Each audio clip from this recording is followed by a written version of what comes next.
Hello, YouTubers, friends, compatriots, bootlickers, shills, debt slicers, peasants, vassals, minions, meat sacks. I'm Useful Idiot. Welcome.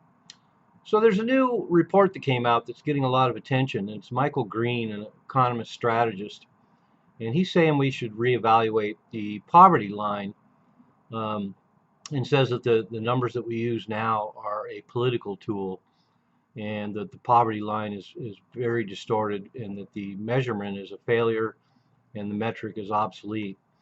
And to a certain degree, I agree. Although he says the new real poverty line should be $140,000. And I've read a bunch of articles that counter this article and this idea. And they have a lot of merit too. The idea that somebody making $140,000 is at the poverty level seems pretty absurd on the surface. And certainly anybody that makes $140,000 a year is relatively comfortable. But it does get problematic with the kind of price increases that we have now.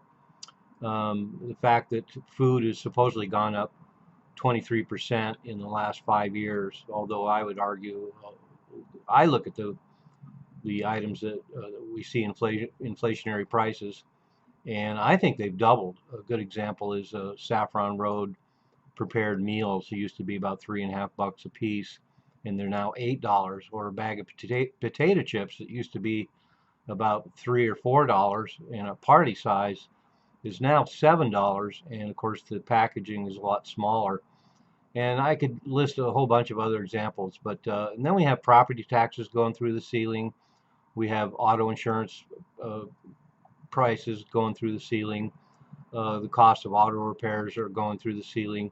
So there's a lot of ways that prices have increased, and as a lot of graphs show, the wage increases, although they are increasing, are not keeping up with the rate of inflation. And we're guaranteed to have more inflation, both because of the tariffs and also because these rate cuts by the Fed. We just had another one, quarter point, and that's going to unleash some more inflationary forces. But he talks about the fact that the breakdown is that the cost of living for a person who makes over $100,000, they're paying $32,000 a year in child care, $23,000 in associated housing costs. Food is $14,000 annually. Transportation is $15,000 annually, and healthcare is $10,000 annually, and other essentials are $21,000 annually.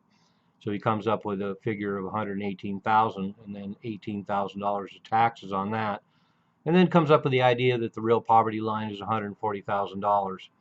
But of course, if you go through that list, a lot of those things are considered fairly luxurious for most Americans, spending $32,000 a year on child care. And of course, paying $23,000 in housing costs means somebody has a pretty nice house. And the same thing with food. $14,000 a year is well over $1,000 a month in groceries. So a lot of people are living on considerably less than that, sometimes $300 a month. And of course, transportation costs $15,000 a year. A lot of that can be gasoline, but also auto insurance and probably having a pretty nice car. So, so he's saying that it's hard for somebody that makes $140,000 a year to cover all their expenses and save. But of course, somebody making half of that, $70,000 a year, a lot of people make $70,000 a year and they cover all their expenses and save. Although we're finding that not to be true anymore, especially if they have student loan debt or credit card debt. We have record defaults on credit card debt and a record high, couple of $1 trillion. I'm not sure what the exact figure is in credit card debt. So a lot of people have issues with that. And then also one has to look at the difference between the cost of living in New York versus a place like Mississippi. But when you look at the official poverty line rates, they're really low, and they only changed a little bit. So I definitely believe in the basic argument that the poverty line needs to be adjusted and is not accurate at all. For 2024, the poverty line for a single person is $15,000.60, and that is definitely very poor, particularly with inflation now.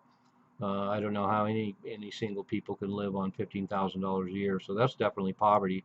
For a family of two, it's 20,440, which is still really hard for somebody to cover all their basic expenses, particularly when mortgages are high and the cost of housing is high, and rents are anywhere from $1,400 to $2,000 a month. So in 2024, for a family of two, if you're only making $20,440 a year, rent would actually eat up most of that. Family of three, it's only $25,000 and $25,820, and that's only a $5,000 increase for an extra person, which doesn't really make any sense either. In 2025, it got a bump, so now the poverty line is 15,650, so it's gone up about $600 in 1 year. But once again, the expense of things and inflation, that increment is almost meaningless. And the same thing, family two has gone up $1,000, and for family three, it's gone up about $1,000. So I don't necessarily agree that the new poverty line should be $140,000, but the official poverty line is definitely not accurate at all. In fact, it'd be pretty safe to say that making $30,000 or $40,000 a year would probably be a more accurate poverty line at this point. And of course, there's all sorts of other variables, families that are bigger than three, or the difference between a one earner household and a two earner household.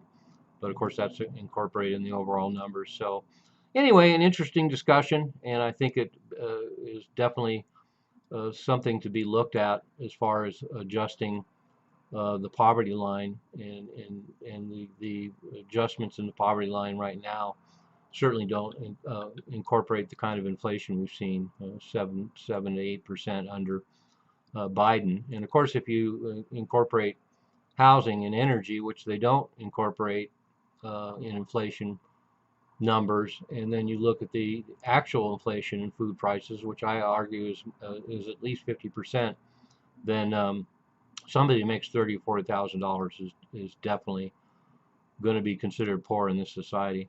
I'm a useful idiot, don't you be one too?